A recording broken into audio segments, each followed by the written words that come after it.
आपको ये पहली कक्षा के लिए भी है, दूसरी कक्षा के लिए भी है और तीसरी कक्षा। आप जब तक आगे जैसे जैसे आगे बढ़ते जाएंगे 10वीं 12वीं कक्षा, आपको क्या होगा, नाउन मतलब संज्ञा, नाम वाले शब्द ये आपको होंगे ही, जरूर ही होंगे बच्चों।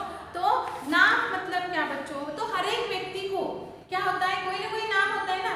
अगर मुझे क्लास में से आप किसी को बुलाना है और मैं सिर्फ आपको ऐसे करूंगी या इशारों से ऐसे करूंगी, तो आपको पता चलेगा कि मैं किससे बुला रही हूँ, नहीं पता चलता है ना।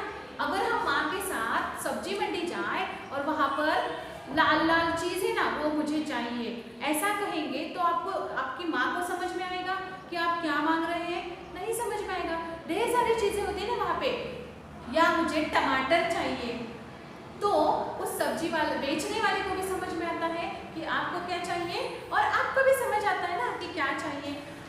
और एक उदाहरण आपको बताती हूँ बच्चों, अगर आप बस में बैठ जाए और बस कंडक्टर आपको टिकट पूछे, तो आप क्या कहेंगे बच्चों कि मुझे ना जहाँ पे ताजमहल है ना वहाँ पे जाना है और वैसे वाली टिकट दो, या जहाँ पे बहुत सारे अच्छे अच्छे फूल हैं वहाँ पे जाना है मुझे। तो बस या कंडक्टर को कुछ समझ में नहीं आएगा ना कि आपको असल किस में जाना है, किस जगह पर आपको जाना है, ये तो कोई समझ में ही नहीं आएगा ना बच्चों। तो अगर मैं आपको कहूँ, अगर आप उन्हें कहेंगे कि मुझे आगरा जाना है, मुझे बहुत दूर, मतलब जहाँ पर भी आपको जाना है उस स्थल को भी एक नाम दिया जाता है ना। हम क्या करते हैं, अगर आप छोटे बच्चे की 9-12 दिन के बाद आपको नाम रखा जाता है, छोटे बच्चे होते तब आपका नामकरण विधि होता है, उसमें आपको नाम दिया जाता है। तो हर एक चीज को, हर एक व्यक्ति को, हर एक वस्तु को और हर एक स्थान को कोई ना कोई नाम होता है ना बच्चों, इसीलिए इसे क्या कहा जाता है, नाम वाले शब्द या नाम या संज्ञा कहा जाता है। तो आज मैं आपको बच्चों क्या पढ़ाने वाली हूँ, नाम वाले शब्द या संज्ञा। आगे चलकर इससे क्या कहेंगे आप, संज्ञा कहेंगे। तो ये क्या है बच्चों, नाम वाले शब्द है बच्चों।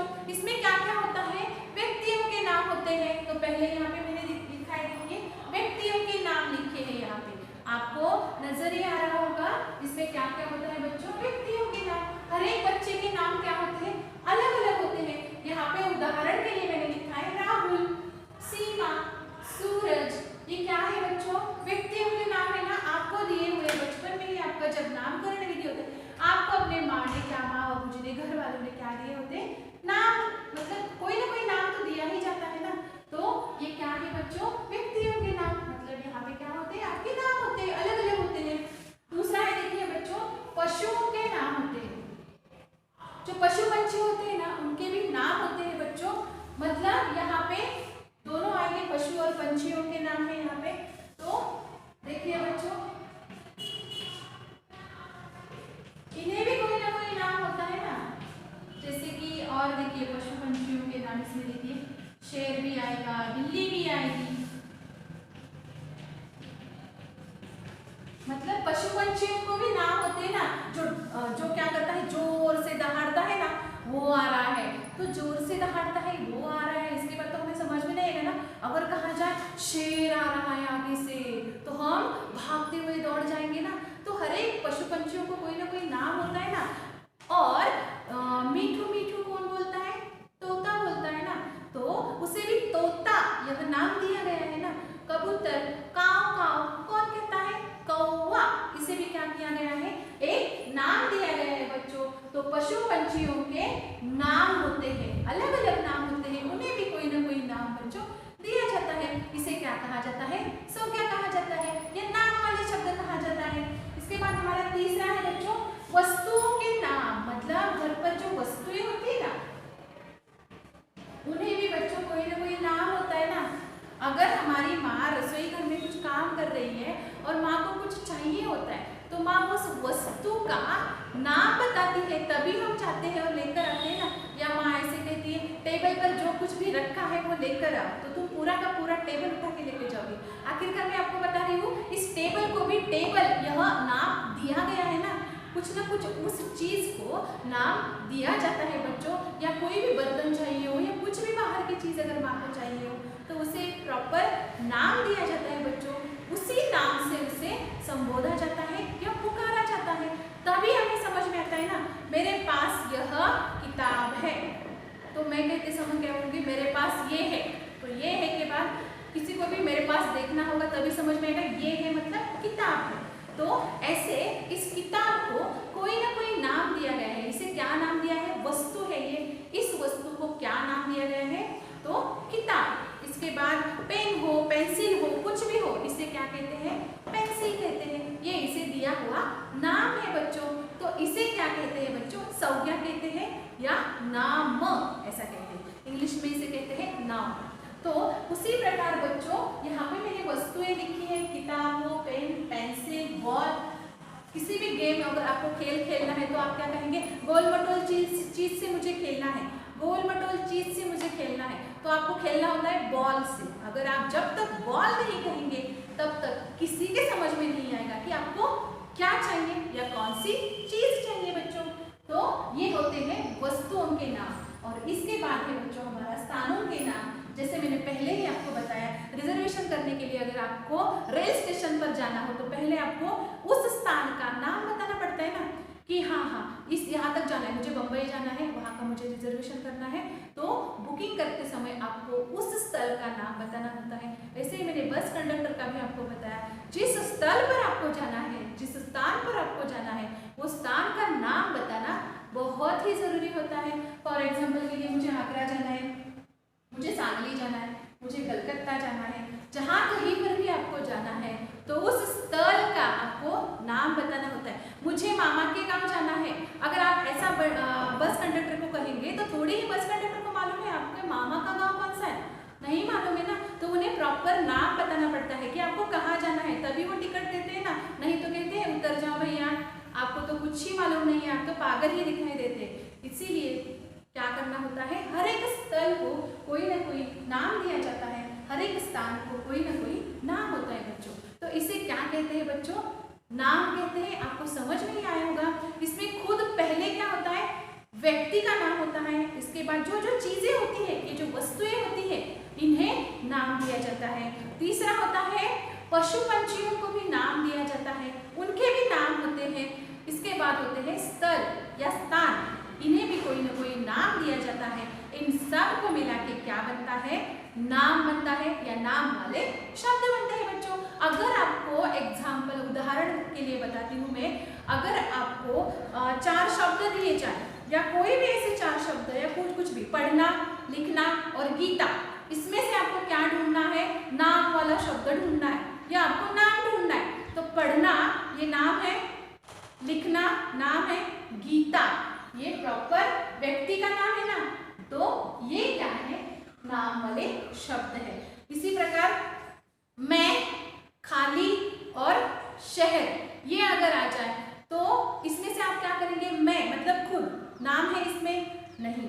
इसके बाद खाली मतलब मेरा जो डिब्बा है वो खाली है, मतलब उसमें कुछ नहीं है, ये किसी नाम है, व्यक्ति का नाम है नहीं है।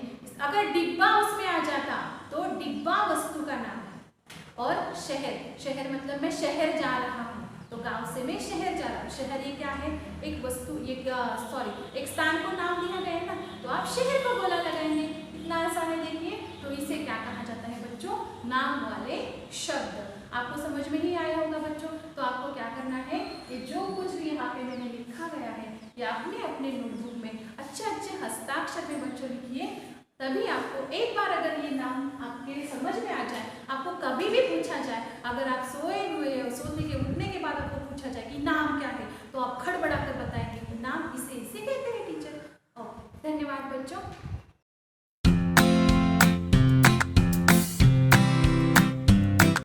नमस्ते बच्चों, आज मैं आपको एक हाथ का खेल है, मतलब गिनती कैसे सीखी जाती है, ये आज मैं आपको पढ़ाने वाली हूँ। ये एक व्याकरण का हिस्सा है बच्चों, लेकिन फिर भी इसे क्या नाम दिया गया है? हाथ का खेल।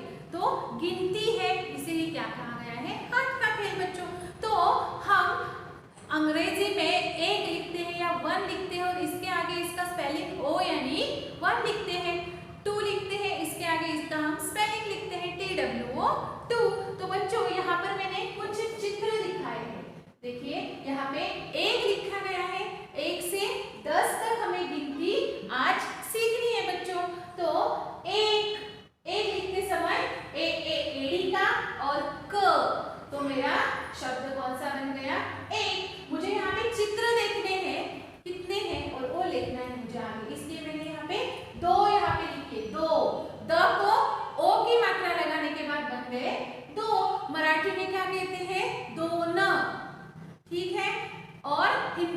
कहते हैं दो, सिर्फ दो।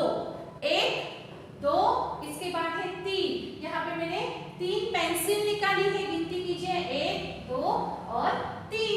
तो त को मैंने यहाँ पे ई की मात्रा लगाई है, तीन। तो मेरा क्या शब्द बन गया? तीन।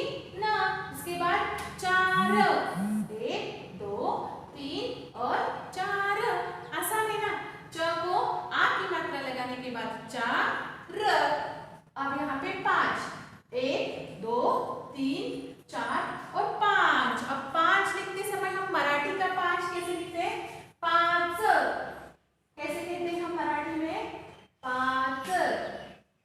और हिंदी में कैसे लिखा जाता है? पांच। मतलब यहाँ पे आधा चंद्रमा और इसके बीच में हमें बिंदी लगानी होती है, ये सही है। अगर हम ऐसा पांच लिखेंगे तो ये मराठी का पांच है। मराठी में हम बोलते समय पांच कहते हैं, लेकिन हिंदी में हम इसे बोलते समय क्या कहते हैं? पांच। ठीक है बच्चों, वैसे ही है, लेकिन यहाँ पे आधी चंद्रमा दिखानी है और इसके बीच में हमें बिंदी देना जरूरी है बच्चों। अगर आप ऐसा पांच लिखेंगे तो मैं गलत कह दूंगी। ये मराठी में सही है, लेकिन हिंदी में यही सही है बच्चों। यही आपको ध्यान देना है। एक आपको चित्र निकालना है, इसके बाद एक का चित्र निकालना है और आपको एक, एक, एक, एक ऐसे पांच बार लिखिए। एक दिन ही एक की प्रैक्टिस कीजिए। दो, तीन, चार और पांच। ये शब्द अगर आप पांच, यह शब्द अगर आप पांच बार लिखेंगे तो आपके दिमाग में बैठ जाता है कि मुझे पांच कैसे लिखना है।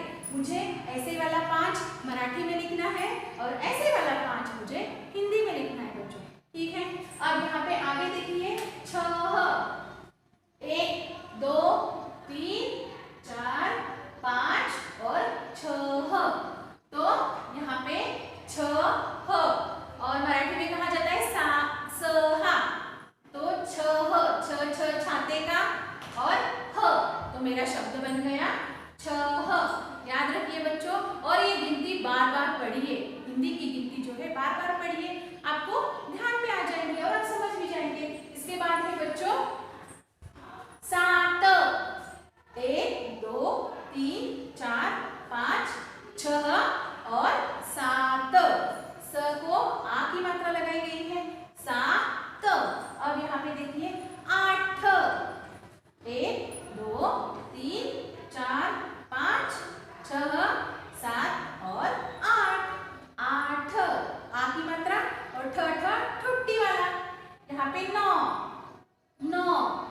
ठीक है, मराठी में बोलते समय बोलते हैं नऊ और हिंदी में नौ। नौ, न को औ की मात्रा लगाई गई है। यहाँ पे न को औ की मात्रा लगाई गई और मेरा शब्द बन गया नौ। दहा, हिंदी में हम कहते हैं दहा। तो सॉरी, मराठी में हम कहते हैं दहा और हिंदी में कहा जाता है दस। एक, दो, तीन, चार, पांच, छह, सात, आठ, नौ और 10। बन गई ना मेरी गिनती? कितनी आसान है देखो बच्चों। तो याद रखिए, ये गिनती आप अगर दिन में कभी भी आपको वक्त मिले तो आप गिनती शुरू कीजिए। एक, दो, तीन, चार, पांच, छह, सात, आठ, नौ, 10। बन गई मेरी गिनती। तो आप क्या करेंगे बच्चों? पहले तो लिखना सीखिए। एक कैसे लिखते हैं, दो कैसे लिखते हैं, तीन, चार, पांच, छह, सात, आठ, नौ, 10। और अपने अपने नोटबुक में बच्चों छोटे छोटे अच्छे चित्र निकालिए और इसके आगे आप क्या कीजिए, उसकी गिनती लिखिए।